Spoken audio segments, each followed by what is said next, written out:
friends. How are you guys doing today? I hope everybody's having a great day wherever you're at, whatever you're doing. I hope you're loving yourself and loving who you're with, because that's what it's all about, guys. Today we are talking about a movie from 1963. I mentioned in my last review that this is going to be kind of a Boris Karloff heavy week. So we're getting into another Karloff film. This is directed by Mario Bava, which I didn't know that going into this.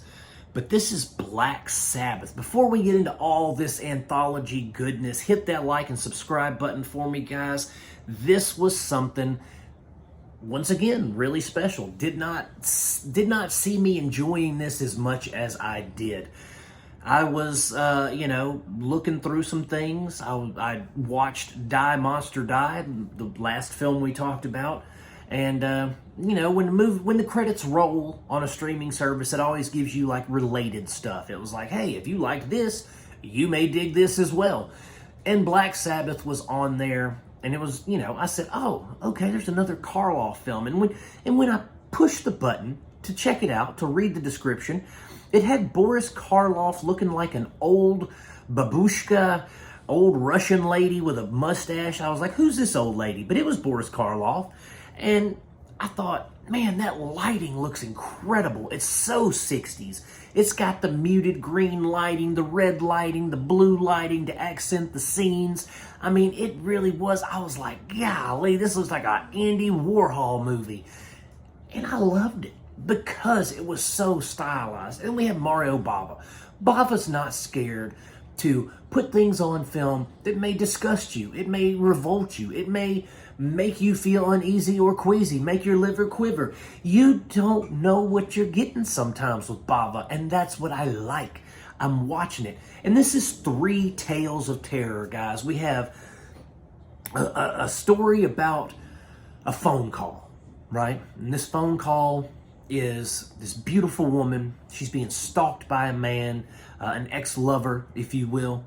And he is, calling her. I like looking at you. Take your dress off. I'm going to come get you. You think what you did to me, So she thinks that this, this lover has come back from the grave to get his vengeance on her, right?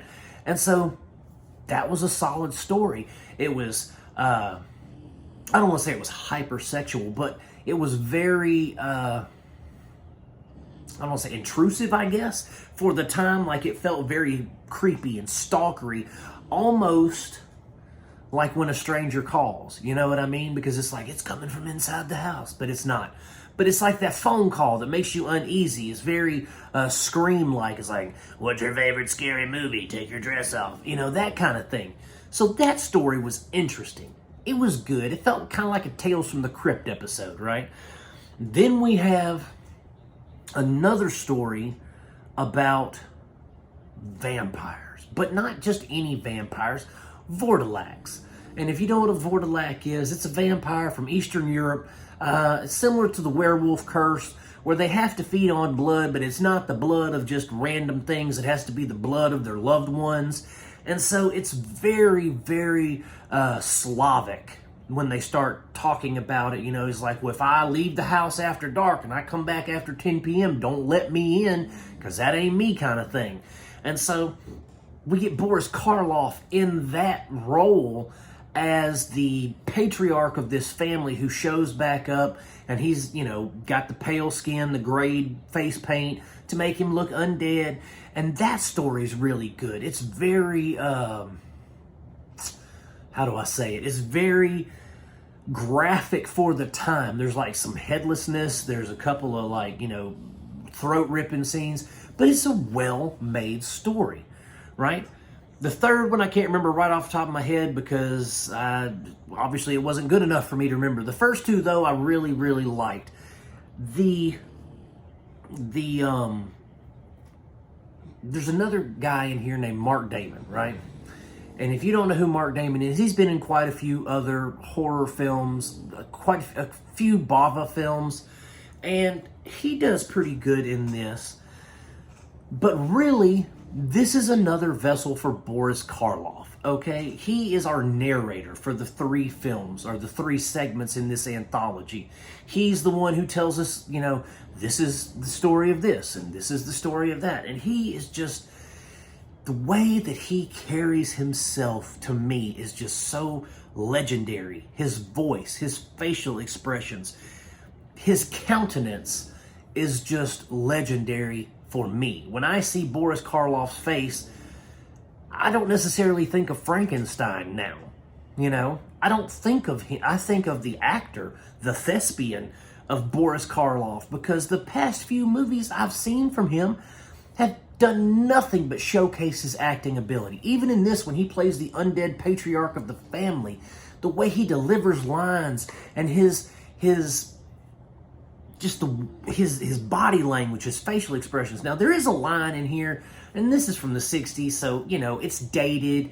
He says, there's a lady who's like, you know, he comes in there, he wants to hold his grandson, and she's like, oh, you know, he's tired, he needs to go to bed. And he's like, don't tell me that I can't fondle my own grandson. Now, I know he means hold him, but the choice of writing that line didn't age well. You know what I'm saying? So that's just that. But overall, this was a solid anthology film, and I am really glad that I checked it out because I had never seen Black Sabbath. Of course, I know the band Black Sabbath. I know the song Black Sabbath. I know, you know, what the Black Sabbath entails, but I'd never seen the film, and I am glad that I have watched it because if I can find a physical copy somewhere, I will own it one day. It needs a good 4K restoration. That's what it needs because this movie was something special, and I really enjoyed it. Boris Karloff has just done me right lately, okay? He has hit all the right buttons for me as far as my cinematic adventures. So, if you want to check out Black Sabbath, which again, just like Die Monster Die, I highly recommend you do, you can find it streaming on Tubi, and you can find it streaming on MGM+. So guys, that's where you can find it if you want to check it out. Thanks so much for hanging out with me for just a little while and talking about Black Sabbath. And hit that like and subscribe button on the way out. As always, I'm going to keep making them as long as you keep watching them. Peace out, my friends. God bless you, and I will see you soon.